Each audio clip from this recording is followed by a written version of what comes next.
realize how in one instant how your whole direction of your whole life can change. Appreciate and try to do your best every day. Familiar faces, worn out places. You've got two choices. You Worn can out faces. go on, make the best of it, or let it beat you down. Races, going nowhere. This too shall pass. Nowhere. Their tears are filling. I guess my story really begins when I met my husband, John Dickman.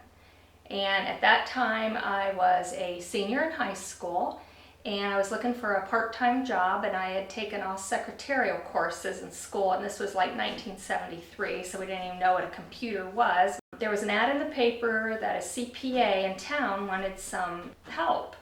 So the ad in the paper said, "See John Dickman."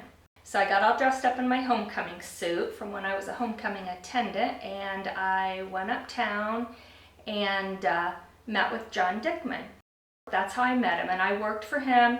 Even back then, I just thought he was cute as could be, really liked him. There was an attraction there. We ended up going to the fair and then just started dating from there, and we dated for 3 years before he finally proposed in the Bob Evans parking lot. So we got married September 9th, 1978, and we were married for 20 years, and those 20 years were great. But when I was 25, I had my daughter Dana. 3 years later, we had a son named Derek. We really did try and have a third one, which was our son Steve. I was really lucky because my husband had a good career. He wanted me to stay home with the kids. I wanted to be home with the kids. Things continued to be great. His career was awesome. John did so well in his career. He got so involved with the church in Delphus, and he did all their books and was so generous with contributions, and he headed up a big campaign when they totally redid the church to raise money. They wanted to hire professional fundraisers, but John knew he could do it, and so they did it. They raised, I want to say, like $2.4 million to remodel the St. John's Church in Delphus. He also was on all kinds of committees that raised money all the time for things at the park. He was on a stadium committee that did ball diamonds and tennis courts, and he just did everything imaginable for the town and anybody that needed any help, and was very, very respected by everybody in town. Just had a super reputation, was just really in the prime of his life and our family life. We built a gorgeous new home. We're enjoying that, enjoying the lake. You know, life was just going great. Kids were doing fantastic. So life was going really wonderful at that point. We went to a basketball game, Delphus St. John's, which he just loved. That was one of his great loves. And basketball season was just always fun. We went to the game that night, and it was a typical barn burner game. We were up in the second level, and there was a big play that happened where everybody in the whole gym just jumped to their feet, and when we all just jumped to our feet, and all of a sudden the friends that we were with, Arlene said to me, "Kathy," and I looked, and all of a sudden John was just like falling to the ground, and for some reason I knew right then and there that it was bad, that it was serious. I don't know why, I just did. So I just kind of took off running, and I was yelling, "Call 911, call 911." But when the paramedics got there to take him to the hospital, you know, it was just like an unbelievable nightmare that you can't even imagine it was real that was going on. You know, I just remember getting in the front of the ambulance. They brought John out of the gym, put him in the back of the ambulance, and, you know, speeding to the hospital, praying all the way. And then we got to the hospital, and right away they took me into this room. His heart doctor, he came in the room and got me, and then he took me out, and then he told me that John had died and he didn't make it.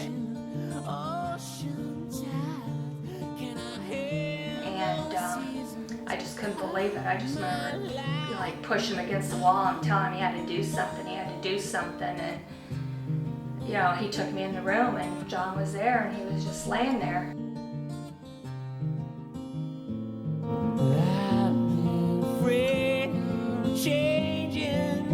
You know, I just remember taking the kids and bringing them in my bedroom, the most horrible news they would ever hear in their life. Your dad died.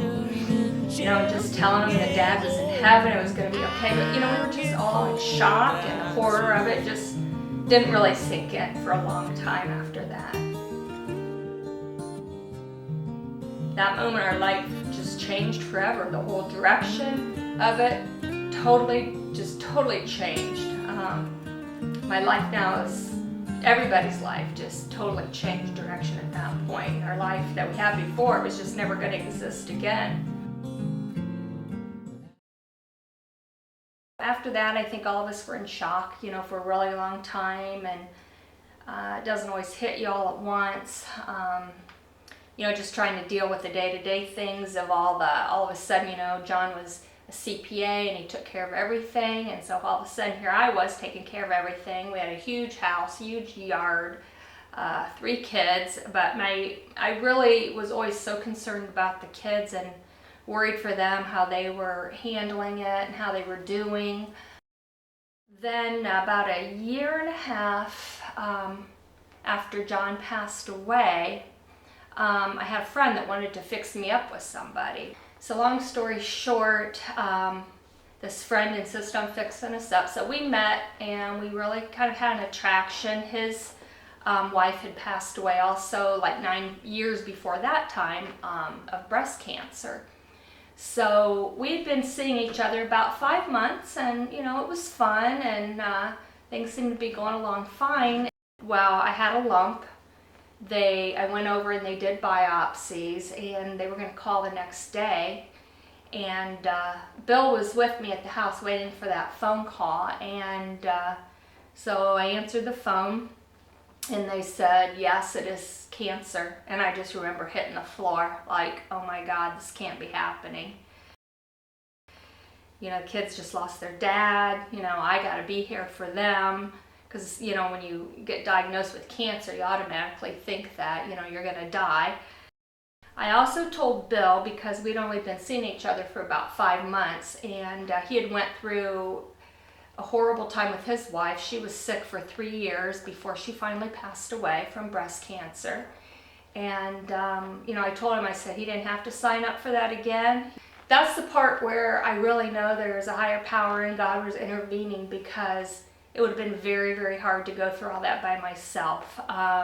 He was right there with me. He went with me for the surgery. I had chemo. I lost all my hair. You know, none of that freaked him out because he had seen that before. I just think that he was sent my way to help me through that, since John wasn't there to help me through it. You know, I know the kids were devastated by it. I know they had to be worried sick. I think, you know, at first everyone just thought I was going to die.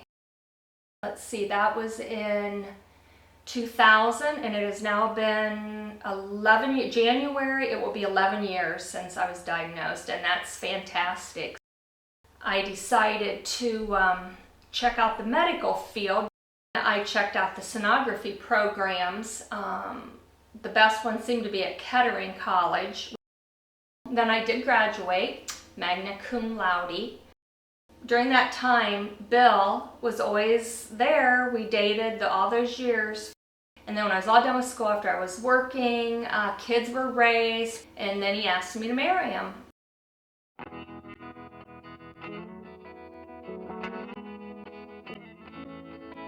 Right now, life is great, and you know, to be lived to the fullest. I also realize how in one instant how your whole direction of pro-life can change. So you really need to appreciate and try to do your best every day. Seems my love is up and has left you with no warning. It's not always been this great. All things must pass. things must pass away.